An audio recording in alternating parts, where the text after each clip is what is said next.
In today's video, I'm going to teach you how to paper trade on TC2000. Paper trading is a safe way to practice your strategy using live market data, but without risking real money. We'll set up a practice account, place a simulated trade right from a chart, and then review your results so you can learn from every move. Start by creating a dedicated practice trading account. In TC2000, go to the Account drop-down menu at the top and choose Add Practice Trading Account. Give the account a clear name like Practice Trades so you can spot it quickly later. Set the initial cash to whatever amount best mirrors the capital you plan to use in real life. Matching your real risk level helps your results feel realistic. When you're ready, click Create Account. After it's created, make sure you select this new account from the same account dropdown so it becomes the active paper account.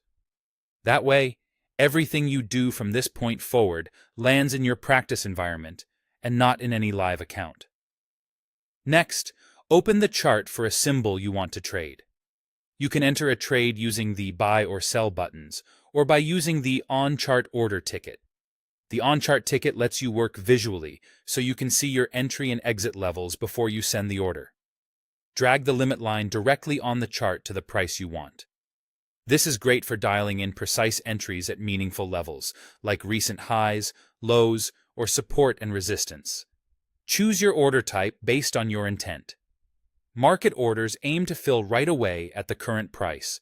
Limit orders let you set the maximum you'll pay to buy or the minimum you'll accept to sell. Stop orders trigger once the price reaches your stop level. Then, specify the quantity that fits your risk. Set the duration, such as day or good till canceled, and add your targets and stops to define your exit plan. When everything looks right, use the buy or sell controls to enter the trade.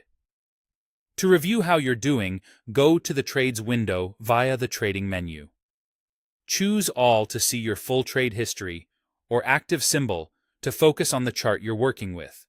You can sort the list by P&L, size, date, and more to analyze performance.